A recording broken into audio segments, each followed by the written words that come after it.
Now, D.B. Cooper, did he beat the system? I'm going to do a rundown of the case, a basic rundown of the case, and then an interpretation of the chart starting from when he first leapt off the plane into infamy. Now, on November 24th, 1971, a man walked into Portland Airport dressed in a black suit and black glasses, carrying an attaché case. Walking up to the counter, he gave the name Cooper and purchased a one-way ticket to Seattle.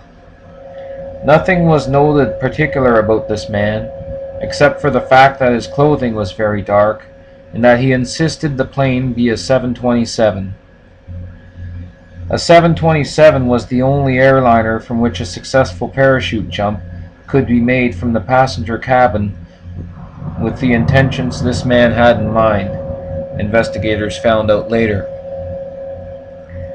As liftoff was approaching, the man handed one of the stewardesses a note. The note said simply, "There's a bomb in my briefcase." Then the man demanded $200,000 in cash, small bills. The stewardess went to the cockpit to inform the other crew members about the man calling himself Cooper and his threat.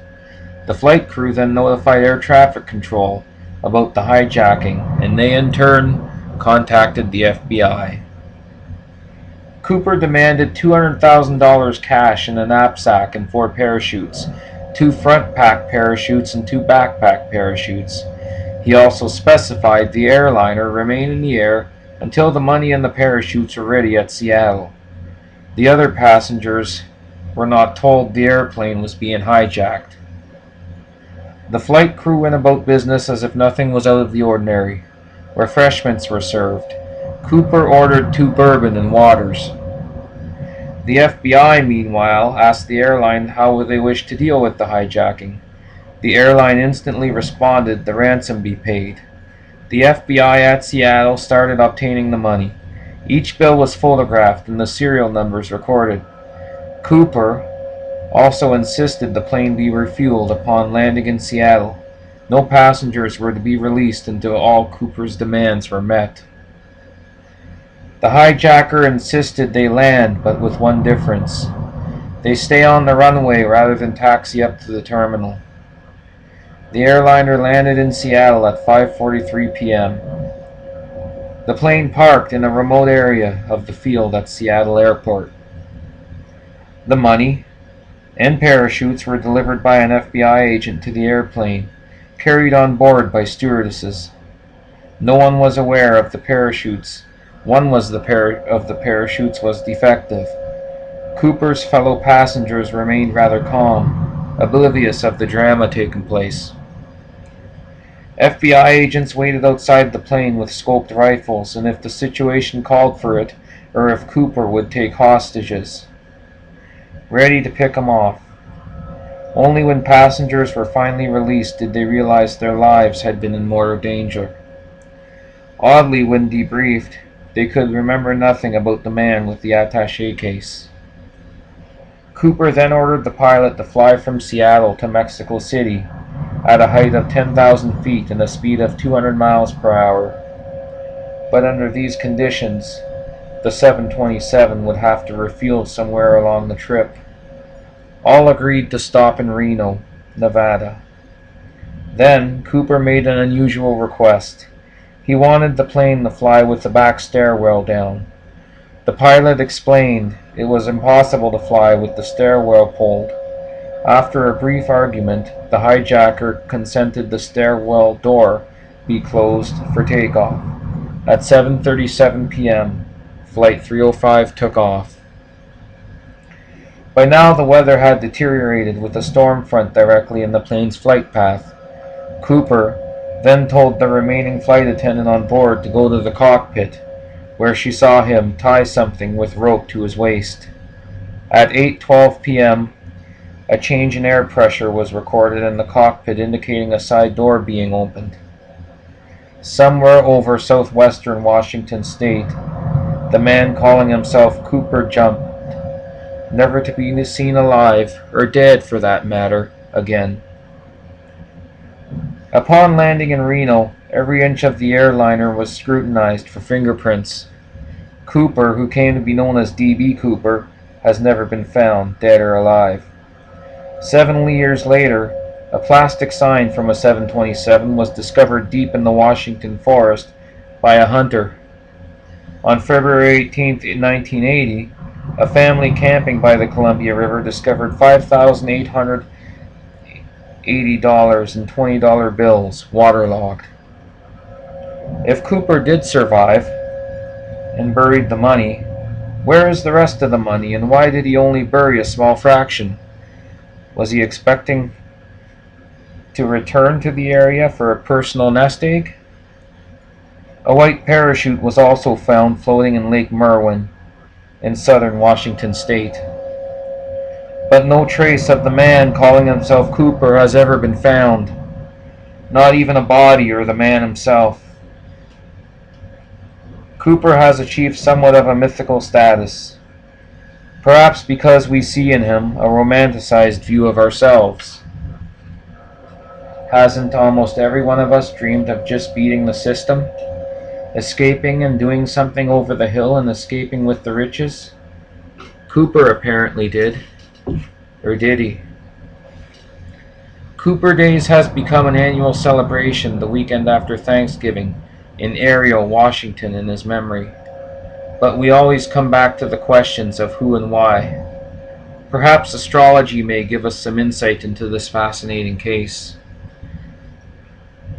The chart for the event is drawn for Ariel, Washington, as the approximate place of his jump. I picked this as a central place in the general area where the jump took place. The time 8:12 has been reported as a change in air pressure before Cooper jumped. The chart is cast as follows. D.B. Cooper's jump, November 24th, 1971, 8:12 p.m. PST, Ariel, Washington, USA. Source: Unsolved Mysteries. Here, we find the moon, ruler of emotions, in the house ruling death, the 8th. It resides in Aquarius, sign of the quirky, unusual, surprises. No one can really tell what types of emotions were going through the man calling himself Cooper as he jumped from the plane that night. I can only speculate from looking at the event chart. I do believe he was experiencing and feeling something very unusual indeed. In the 5th house we find a stellium involving the Sun, Neptune, and Jupiter. The 5th house rules pleasures. I believe this man found some pleasure in the hijacking. It was a game for him. A sport, if you will. He was in the spotlight, Sun again, doing what he considered his sport, his game. The theory that Cooper may have had training in the army may not have been too far-fetched here. Jupiter is in its own sign, Sagittarius, and as I've stated, the Sun is in Sagittarius as well, but in the house it naturally rules. I believe this man was totally in his element here.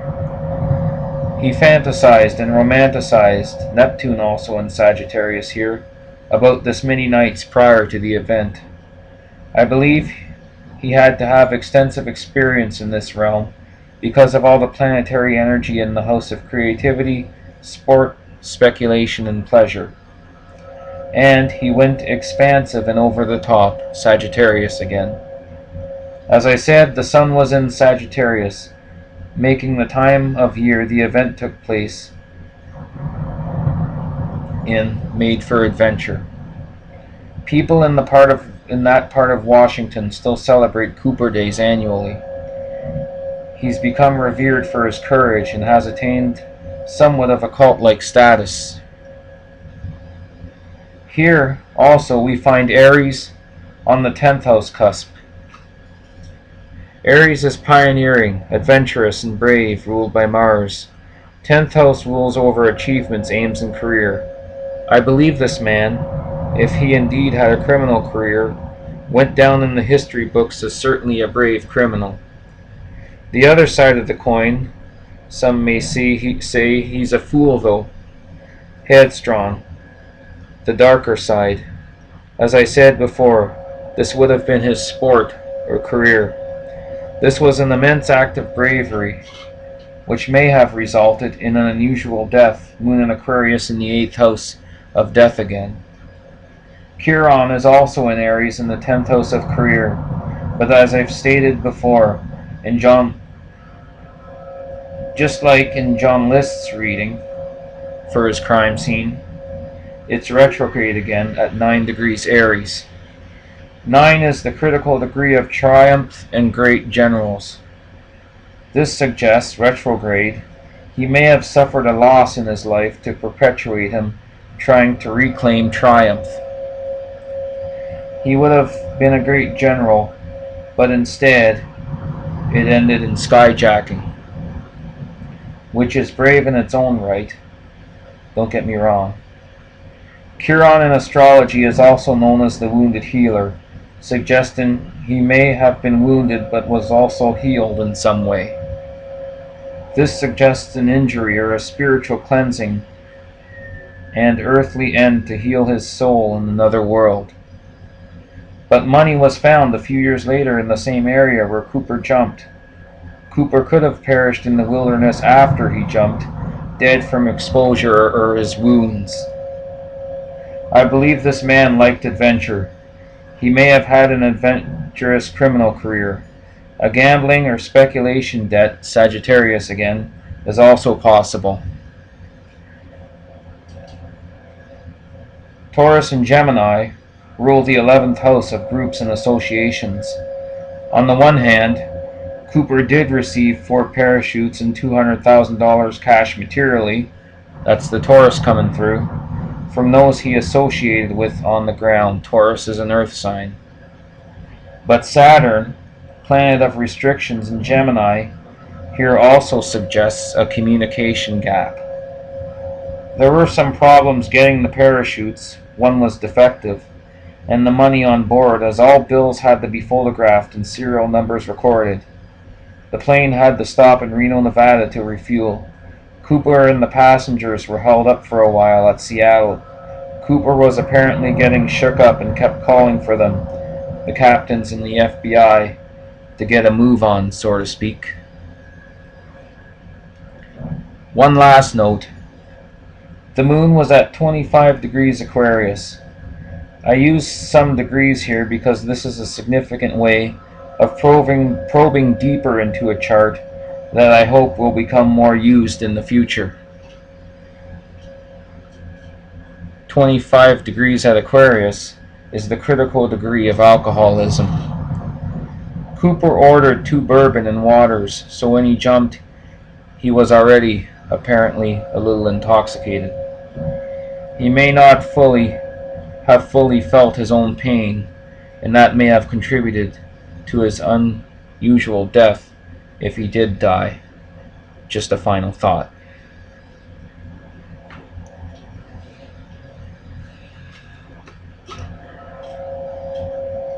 Astro Sleuth here, signing out.